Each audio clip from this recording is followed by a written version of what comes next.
নবম শ্রেণী প্রিয় শিক্ষার্থী সালদার স্যার ইউটিউব চ্যানেল থেকে তোমাদের সবাইকে স্বাগতম। আজকে তোমাদের জন্য আরেকটি নতুন ভিডিও নিয়ে এসেছি।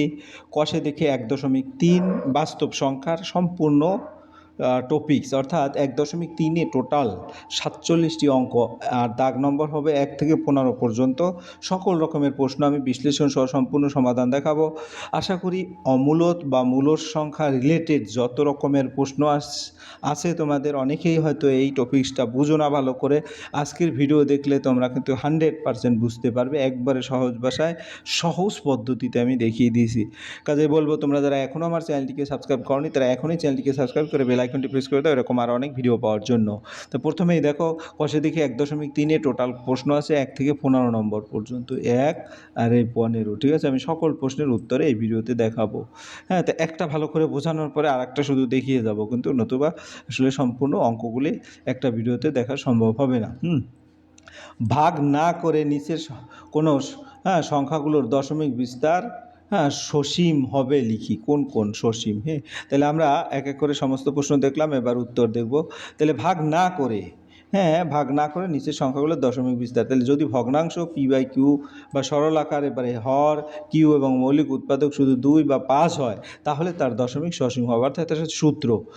উৎপাদক যদি 2 এবং 5 বা শুধুই 2 হলো অথবা শুধুই 5 হলো, কিন্তু অন্য কোনো উৎপাদক থাকবে না, তখনই কিন্তু সসীম হবে। এই কথাটা কিন্তু ভালো করে মনে রাখতে হবে।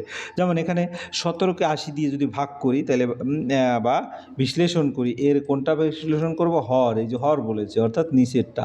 তো এই যে নিচের 80কে যদি বিশ্লেষণ করি, তাহলে 2 টু দি পাওয়ার 4 5। এখানে দেখো উৎপাদক 2 এবং 5 ছাড়া কিছু নাই, কাজে এটা হবে সসীম, ঠিক আছে? তাই এটি সসীম দশমিক।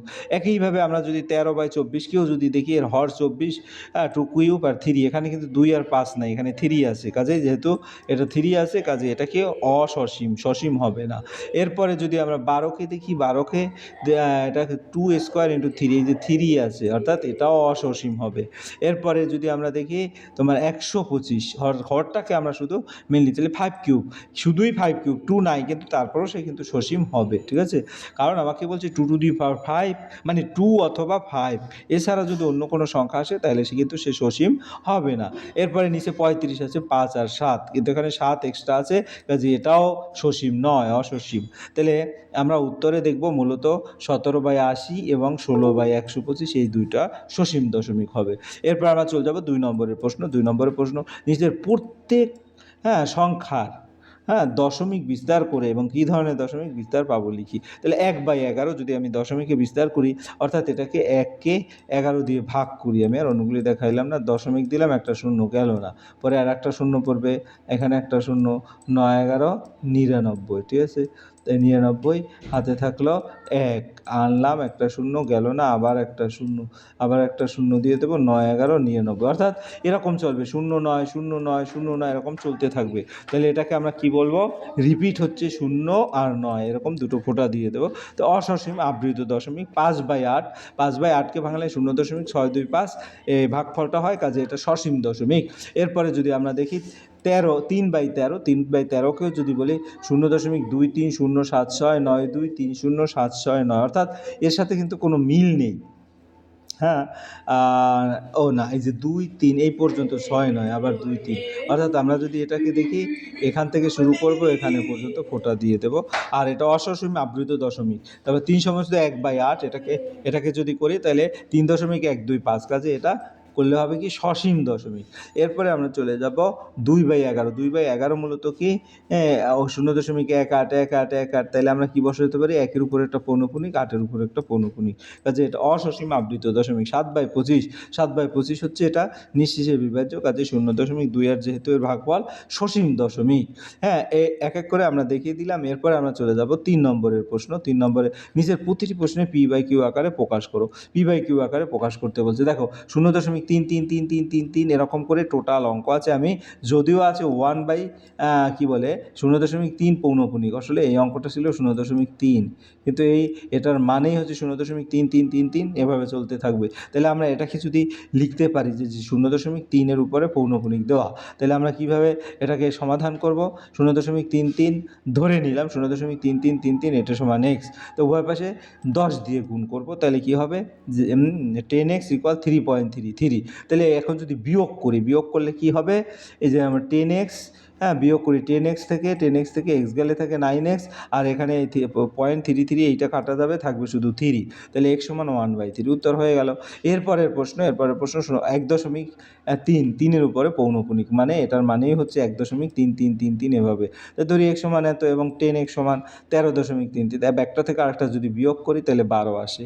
অর্থাৎ 10x, এই যে 10x থেকে x গেলে থাকে 9, আর এখানে 12 থাকবে, তাহলে 12/9 উত্তর হবে। এটা কাটাকাটি করলে 3 3 9, 3 4 12, অর্থাৎ 4/3। এরপরের প্রশ্ন হচ্ছে 0.544 এর উপর পৌনপুনিক, এটার মানে কি 0.5444444 এভাবে চলতে থাকবে। তো প্রথমে 10 দিয়ে গুণ করব, যদি এটা সমান ধরি x, হ্যাঁ তাহলে 10x সমান 5.44, তারপর বিয়োগ করলে, হ্যাঁ বিয়োগ করলে দেখা যাচ্ছে তারপর আবার 100 দিয়ে গুণ করবে, 100 দিয়ে গুণ করলে 100x, এখানে 54.4444, তাহলে 100x মাইনাস 10x মানে 49, তাহলে আর 9x সমান হচ্ছে 49, দ্যাট মিনস x সমান 49/90, এভাবে উত্তর আসবে। এরপরের প্রশ্ন যদি আমরা দেখি, পরের প্রশ্ন হচ্ছে কি তোমার 4 নম্বরে কি আছে, এটা 0.34, অর্থাৎ 3 এবং 4 দুটোর উপরে পৌনপুনিক চিহ্ন, তাহলে 3 4 3 4 3 4 এভাবে চলবে। তো x ইকুয়াল এত, আর 100x ইকুয়াল হবে 34.343434, বিয়োগ করলে 100x অর্থাৎ 9x সমান 34, x সমান 34/99। এভাবে তোমরা কিন্তু এর চেয়ে সহজ কিন্তু কোনো নিয়ম নেই। 3.14 পৌনপুনিক, 1414 দুটোর উপরে যেহেতু পৌনপুনিক ছিল, 1-এ এখানে আর 4-এও, এই কারণে 1414। তাহলে ধরি x সমান 3.14, 100 দিয়ে গুণ করলে তারপরে 141414 এভাবে, তারপরে আমরা কেন গুণ করছি 100 দিয়ে, আসলে কি এই যে দশমিকের পরে 1414 কাটার জন্য। তাহলে দেখা যাচ্ছে এখানে কত থাকে, এখানে 99x ইকুয়াল 311, তাহলে 311/99। এরপর আমরা চলে যাবো পরের অঙ্ক, যে এটার কি ছিল 1.7, এর উপরে পৌনপুনিক মানে 1.777, ধরি এটা সমান x, আবার 10 গুণ x, হ্যাঁ তো 10x এবং 100 গুণ x, আর 17.777, এটাই কিন্তু তোমার কমপ্লিট।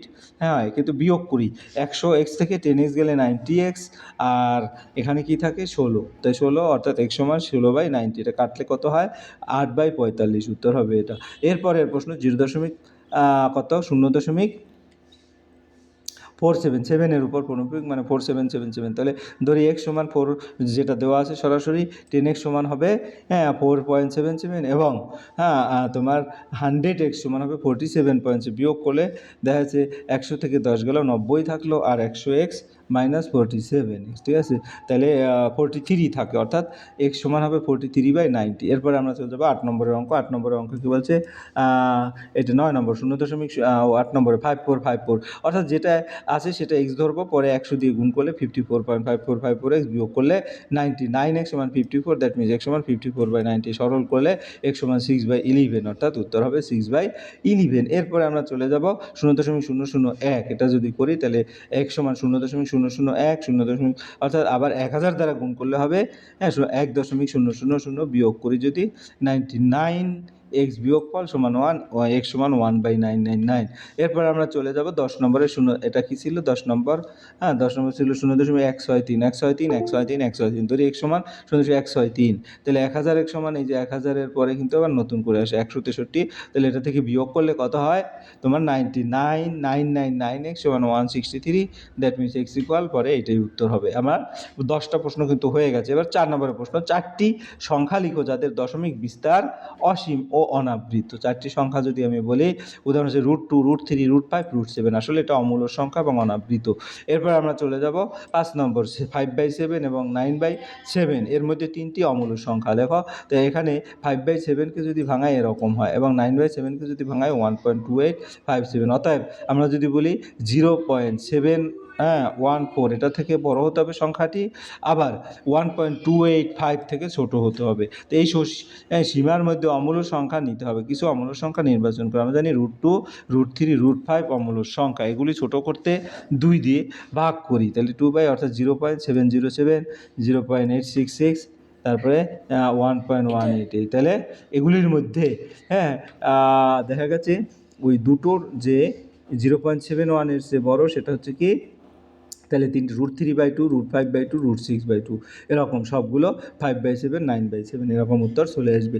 এরপরে আমরা পরের প্রশ্ন যদি দেখি 3/7 এবং 11/7 এর মধ্যে কি দুটি অমূল্য সংখ্যা নির্ণয় করতে বলছে। তাহলে এটা যদি ভাঙায় 3/7 মানে 0.428578, আবার 1/11 মানে 0.090909, তাহলে 0.0909 এর চেয়ে বড় এবং 0.4285। তাই অমূল্য সংখ্যা যদি √2/5, কারণ √2 হচ্ছে 1.14, এটা ভাব দিয়ে 0.2828 এরকম। আর একটা হচ্ছে কি √3/5 মানে 1.732 ভাগ করলে 0.346, এইটিও এই সীমার মধ্যে। তাই এখানে অমূল্য সংখ্যা হবে √2/5, √3/5, এই দুটি অমূল্য সংখ্যা। ওকে, এরপরে আমরা চলে যাব 7 নম্বরের প্রশ্ন। 7 নম্বরের প্রশ্নে কি বলেছে, নিচের সংখ্যাগুলোর মধ্যে কোনটি মূলদ কোনটি অমূলদ।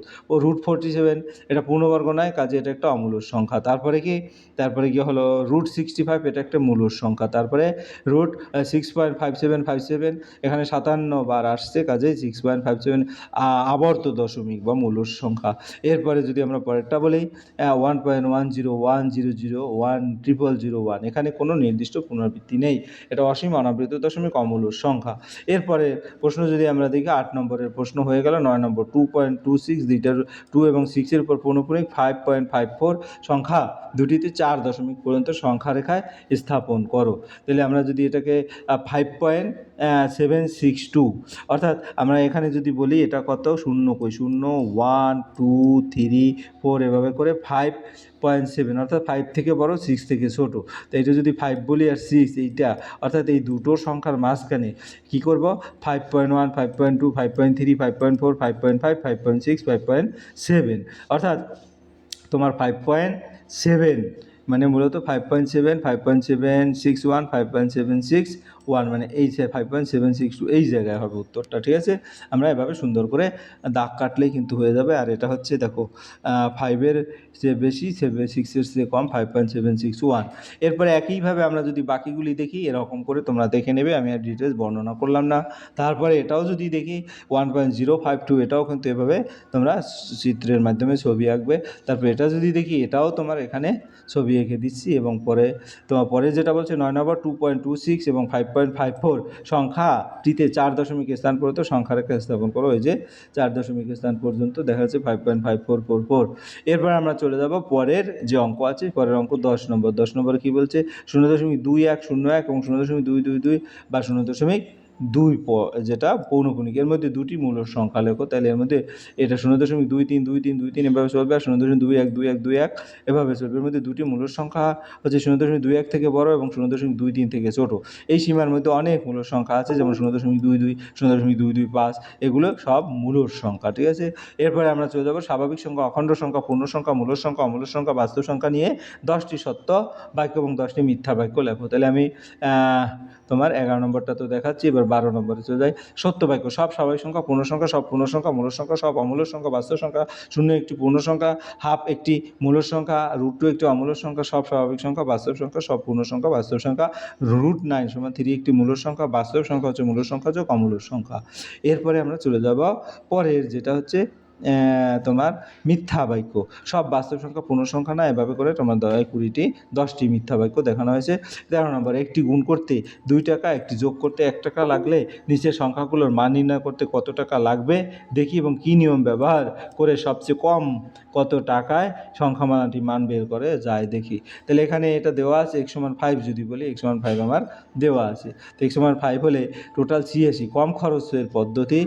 তাহলে এখান থেকে x × 3x + 2, অর্থাৎ x = 5 যদি বসাই তাহলে 86 আসে। এভাবে তোমরা দেখে নেবে। এবার পরের প্রশ্ন, রাশিটি ভাঙার পরে তারপর 2x + 3 x² + 1 এভাবে করে x = 7 বসাইলে রেজাল্টটা চলে আসবে। এরপর আমরা যাবো 14 নম্বরে, বহু বিকল্প প্রশ্ন, উত্তর লিখতে হবে। √5 এর দশমিক বিস্তার, এটা কি √5 এর দশমিক বিস্তার, যদি আমরা উত্তরটা দেখি তাহলে বলবো √5 এর দশমিক বিস্তার হচ্ছে C নম্বর। সিতে কি আছে, সিতে যদি আমরা দেখি সেটা একটি অসীম এবং অনাবৃত দশমিক, অর্থাৎ সি নম্বর। দুটি অমূল্য সংখ্যার গুণফল, দুটি অমূল্য সংখ্যার গুণফল যেমন √2 একটি মূলদ সংখ্যা, আমরা উত্তর দেব ডি। ডিতে কি আছে? ডিতে হচ্ছে একটি মূলদ কিংবা অমূলদ সংখ্যা হতে পারে।